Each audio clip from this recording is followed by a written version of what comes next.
Wrestlemania 42 Flop 1 is officially in the books, and we're going through a lot as WWE fans, but let's get into the show. Hit my music.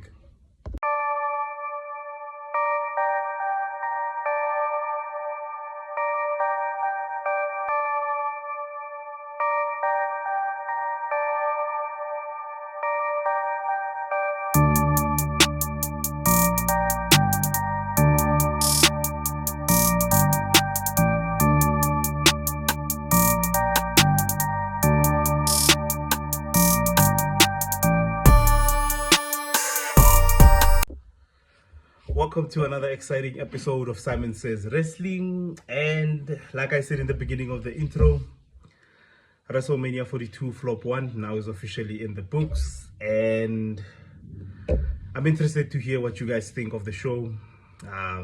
What are your highest highs? What are your lowest lows? And what would you then commend going forward? Don't forget to comment, like, subscribe, share, hit the notification bell so you guys can get the notifications when you're dropping new episodes and new content. WrestleMania night 1, flop 1 as I like to call it, is officially in the books. Stayed up all night to check it out, and yeah, it's more bad than it is good at this point in time. Yeah, I don't know what needs to happen in the WWE, but something needs to happen at this point in time. There were some moments that I really enjoyed, but looking back at it now, out of 10, I'd give it a solid 3.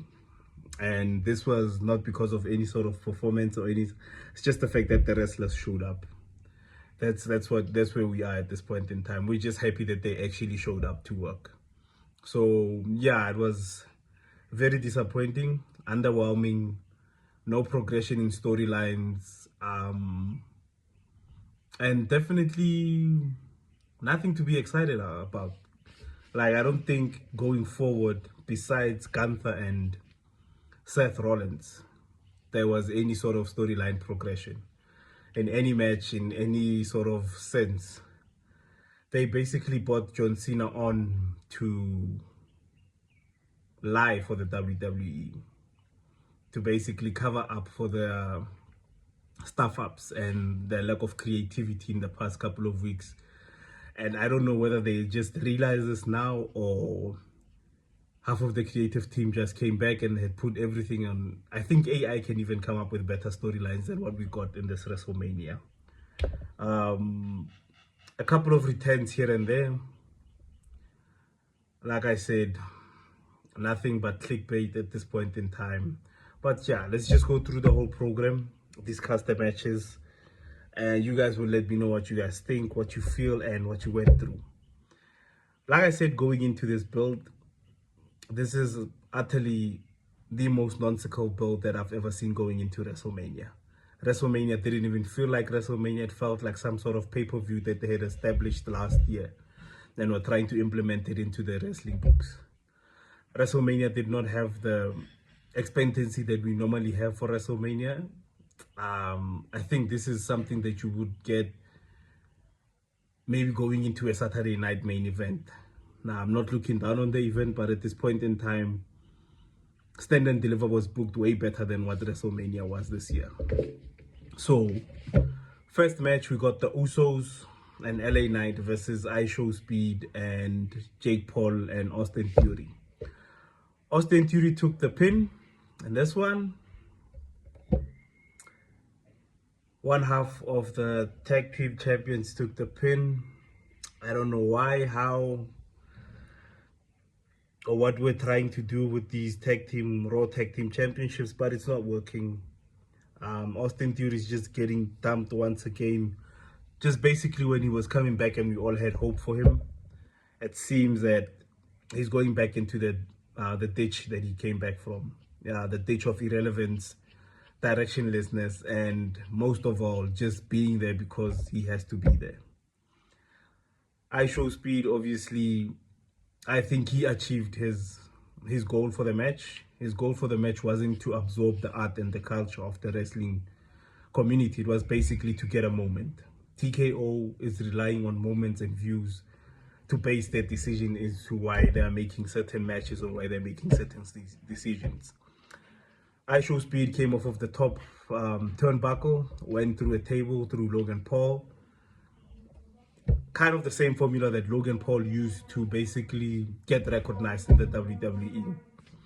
So basically they're doing a Logan Paul for Show Speed, hoping the fact that he will blow up just as big as Logan Paul. But for me personally, Show Speed doesn't have the character to be a WWE superstar. He has the athleticism of a WWE superstar. He's very athletic, but he doesn't have the character build. Every emotion that he basically did felt exaggerated, felt forced, and most of all just looked cringe to look at. There was a point in time where he was trying to eat and he had just, yeah, nah, it's a clickbait moment. Match didn't even make sense. Show Speed threw him into, I think it was Austin Theory that got the first knock, and then after that it just didn't make sense. It didn't make sense. They turned on Show Speed. Show Speed was somehow saved by LA Knight and the Usos. Yeah, pretty rushed. The other thing that I also noticed in these matches, it's like they told them you have 5 minutes in the ring. You have 5 minutes, tell the story. How you tell it is totally up to you, and the matches felt forced. They didn't flow into anything. There wasn't even a point where the baby faces were knocked down and we could actually cheer them back up. It was just in, out, in, out. Body frog splash off of the turnbuckle. 1, 2, 3, save Show Speed. Yet they had time to replay the Usos theme song.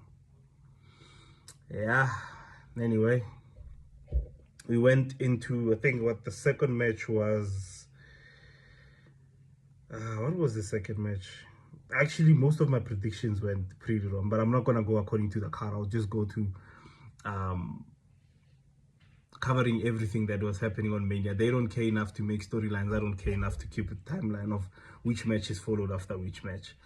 I'm gonna cover now Stephanie Valkyrie versus Liv Morgan. Liv Morgan made an entrance. I don't know what the hell that was. Apparently she's got a new song out. This was new information to me. Yeah, Liv Morgan, let's just stick to wrestling. Let's just stick to wrestling. Let's leave the singing and all of that to the singers and the performers. Let's just stick to wrestling at this point in time. I do not understand the creativity that went into designing the stage, but the stage as well felt so flippin' bland. It felt like they just put together a last minute idea to pitch a stage and yeah, just say, yeah, walk down the ramp. Liv Morgan made her entrance. Stephanie Valkyrie had a bit of oomph to it, obviously because of the costume and everything else. Once again, short match. Everything felt pushed. Roxanne Perez came out. Raquel came out. All of a sudden now, Stephanie Valkyrie is pinned. I don't know. I don't. The commercials. I saw more of Hulk Hogan yesterday than I did of wrestling on a Wrestlemania card. And I don't know how to feel about that. I don't know how to feel about seeing more Hulk Hogan than I did wrestling. But yeah, Liv Morgan won the Women's Heavyweight Championship. I don't know how long that match went for, because I was actually watching, I was on a live, and we actually got into a topic. I was so vested in the topic when I lifted my head up to check out the screen. Liv Morgan was going for the pin. And yeah, I don't know. Drew McIntyre and Jacob Fatu, they should have just told that match to be a tables match, not an unsanctioned match. Should have just been told to be a tables match between Jacob Fatu and Drew McIntyre. First one to be put through the table would have won the match. At this point in time, it felt more like a table match than an unsanctioned match. Nothing extreme, nothing crazy. Like, I feel like for the expectancy and I knew not to have high hopes, but with Jacob Fatu and Drew McIntyre, I believe that they could deliver. But I just felt like everything was squeezed. It's almost like these guys were told that for Wrestlemania, you guys are gonna have 8 minutes and less in the ring. That's what it felt like. It felt like everyone was like, you have 8 minutes in the ring, make it count, do what you need to do, get in, get out. Nothing unsanctioned about that match. Nothing special came out of that match. Drew McIntyre obviously on his troll era, obviously going onto social media during the match. He's done that way too many times now. It's getting a bit dull. And with the way that the WWE has been screwing Drew McIntyre over, it's hard for him to do anything new that's going to be probably exciting to us, the fans. I love Drew McIntyre and I wish nothing but the best, and I wish he was the Universal Champion going into Wrestlemania. But they would have probably stuffed it up more than anything else. They stuffed up Drew and Jacob Fatu. Yeah, Jacob Fatu coming out with the win on that one. Congrats to Jacob Fatu. What does he do with the victory going forward? How is he going to be booked going forward? Is he going to be sucked back into the MFT storyline, or is he going to branch out to do something bigger and better? We also had was a fatal four-way, Lash Legend and Nia Jax defending the tag team championships against the Bella Twins, Lyra Valkyria and Bailey. And we had, who is this, Charlotte Flair and Alexa Bliss. Yeah, once again a foregone conclusion, the fact that Paige came back. I think maybe that was the loudest pop of the evening, Paige actually coming back. It is great to see her back in the WWE. Welcome back home, Paige.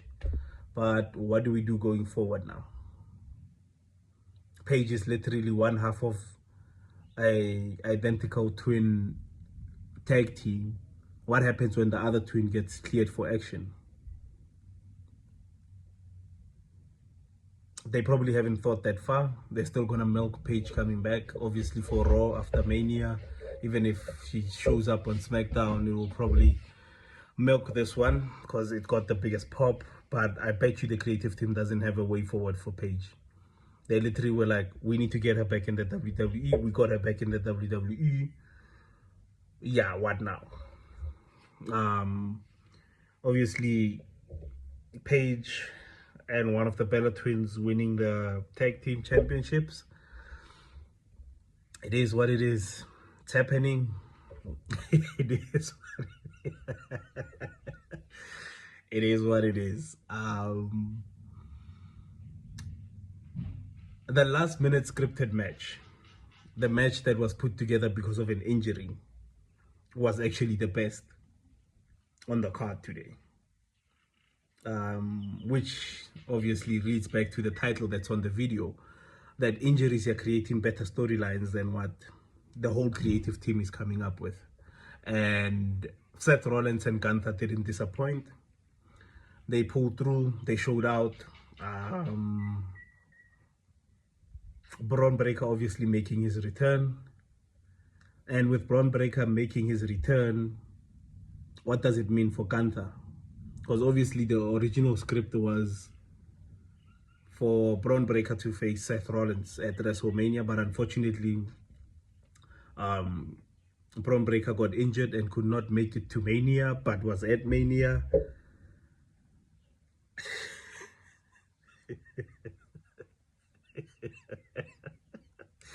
I don't know, is he medically cleared? Is he not? Could he have been at the show? Could he have taken out Gunther at backstage and been the one to actually walk out and challenge Seth Rollins to a match? We'll never know, but they found it fitting to use him more in the return sense than in a matchup sense. So Bron Breakker is back, and I think Seth Rollins is going to be diverting his attention away from Gunther and focusing more on Bron Breakker. So, but what does that do for Gunther? Like I said, me personally, the booking for Gunther has been atrocious ever since the Rumble. Because Gunther ended Goldberg's career, ended John Cena's career, ended AJ Styles' career. Going into the Rumble as number 30, I would have expected him to win the Rumble and challenge for the heavyweight championship. Would have made more sense, but they chose our tribal fraud to be the one to win the Rumble and obviously force a storyline with CM Punk. But Gunther has won at Wrestlemania. What does he do with the win? Does he still continue with the story with Paul Heyman in saying that Paul Heyman owes him more than just a thank you? And when will he collect and how will he collect? Once again, we're left with more question marks than we are with answers at this point in time. The storyline and the creative in the WWE is dismal, to say the least. It's so frustrating to watch this product and think that how can someone with a complete set of brain cells put together a show this shit, I'm sorry for swearing, this crap, and it's a whole team. That's my thing. How many people are in creative? I actually need to Google how many people are actually included, are part of the WWE creative team, because they are all failing dismally. They are all failing. They all suck at the decisions they're making. None of the storylines are getting progression. None of the superstars are getting character development. Nothing. The other match on the card, what else did we have on night one? Obviously, I'm avoiding going into the tragedy that is the main event between Cody Rhodes and Randy Orton. It is a Wrestlemania show, so we have to cover that one. Pat McAfee was taken out in the beginning of the match, and I had hope. I had hope that it was going to be a one-on-one matchup and we were going to finally see the story unpack itself. And for a brief moment, for a split moment, Cody Rhodes actually had character development, ladies and gentlemen. Cody Rhodes had character development. He was carrying a match. A round of applause for Cody Rhodes for finally figuring that out after being in the WWE for 4 years now. Good way to carry a match, Cody Rhodes. Good way to get into character and revel in that character. I was so proud of Cody Rhodes when I saw him actually getting character development, but the way that match ended, the way Jelly Roll was introduced into the match, being the one to take out Pat McAfee, and then Randy Orton RKOing Pat McAfee.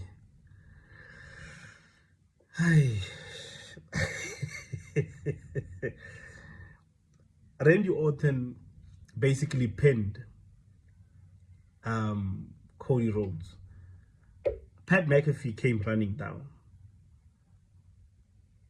Pat McAfee was the one to do the count. How does Pat McAfee qualify in being a referee in the WWE?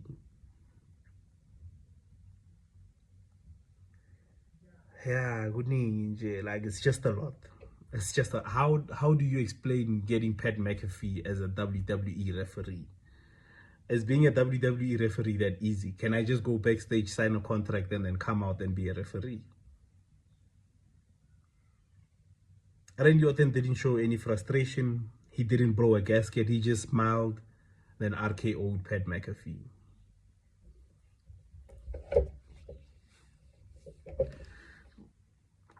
Lost the match. Randy lost the match. Took the title out of Cody Rhodes' hands, hit him in the skull, and punt kicked him.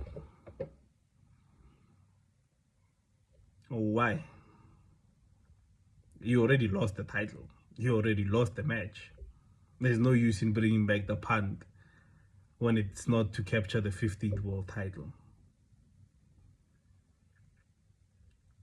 Cody Rhodes is not main event material. I've said it before and I'll say it again. Cody Rhodes is not main event material. Cody's storylines are not main event material. They could be, but they're not. And it's not because of the opponents or whoever. Cody Rhodes is protected ever since he got into the WWE. He has no excuse to be having matches that are this bad and conclusions that are that are just forced upon everyone. Cody Rhodes is not a main eventer, ladies and gentlemen. Cody Rhodes can challenge in the main event to play the underdog. For me, Cody Rhodes is just about as the equivalent of Sami Zayn. Has the potential to be big, but just can't be. So at the end of the day, doesn't make sense why Randy Orton pancaked Cody Rhodes after the match, after he had lost the match. Doesn't make sense at all. But yeah, hopefully they can try to take another jab at this one and try to actually redeem the story between Randy Orton and Cody Rhodes. But Jelly Roll made his presence felt.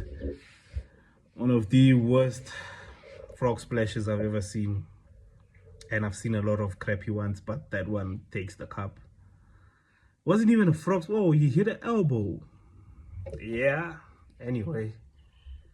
So, I don't know whether they're still going to carry on with the creative to have a match between Pat McAfee and Jelly Roll at possibly Backlash. Yeah, it's just, I'm tired of seeing Cody Rhodes in the main event. The guy can't carry the main event, shouldn't be in the main event at all.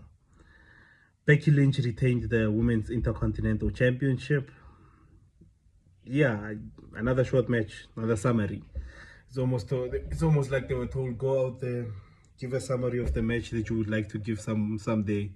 And once you're done, we'll think about it down the line. We'll probably have a decent match for you guys to defend the Intercontinental Championship with. Yeah, but anyway, we're here now. Flop 1 is officially in the books, and the only thing that can save us now is night 2. I won't even lie, I have a lot of hope for night 2. I think night 2 will deliver more than it did with night 1. But I trust in the WWE to disappoint me. I trust in the creative team to stuff this up so badly that we'll even be shocked by the end of the program. So it'll be very interesting to see how they stuff up night 2. Obviously, most of the matches that main event worthy are on night 2. For instance, Obafemi versus Brock Lesnar, CM Punk versus Roman Reigns. Obviously, the tribal fraud has made it very clear that he's gonna be winning the main event tonight, because he gave a statement in which him saying that if he doesn't win the match against CM Punk, he's gonna leave the WWE. So I already know the tribal fraud is gonna win. Oba, I hope he can win this one. I really need the baton of the beast passed on to Obafemi, and we need to carry Obafemi going forward. But in this new day and age of creative, I think they will stuff up Obafemi very royally. They will do it so well. They will do it with so much passion. It's almost like when they go into the creative room, the main question that's on the board, that's plastered there, it's like, how can we stuff up something so bad that these people will actually start talking about it? Like, I don't understand whether when we complain the way we do, when we comment the way that we do on social media, and they see that we're actually frustrated, we're actually angry, we're actually confused, it gives them joy. I think they're at a point where it gives them so much joy. They're like, yeah, nah, we were able to pull one off of them. But yeah, it is where we are creatively, and anything bad that this era doesn't surprise me anymore. If anything else, I'm expecting like the worst. I'm expecting the worst. But yeah, it is what it is. Wrestlemania 42 Flop 1 is officially in the books. Let me know what you guys think of the show. What did you enjoy? Are you guys excited to see Paige back in the WWE? Oh, Bianca Belair is also pregnant. Congratulations to her and Montez Ford. I think this is their first child. God bless you guys, your family. I hope the Ford name can be basically multiplied, and all the best to you, Bianca Belair. But her pregnancy is a better bitter pill to swallow, because the women's division needs Bianca Belair. It definitely needs Bianca Belair, but with her out now with Naomi, yeah, now it's just a lot. Jimmy Uso and Montez Ford have killed us all. But yeah, congratulations to them and their family. Huge shout out to the gents that pulled through to the live, guys. I do go live on TikTok 11:30, just 30 minutes before Wrestlemania, just to prep for the show, share ideas, converse. Feel free to pull through. Thank you all so much for the love. Thank you all so much for the support. Don't forget to hit the subscribe button, the like button, and the share. Hit the notification bell so you guys can get the notifications when new videos are dropping. Thank you all so much for tuning in. And if you've made it this far, subscriptions are free, ladies and gentlemen. Simon says, wrestling, peace.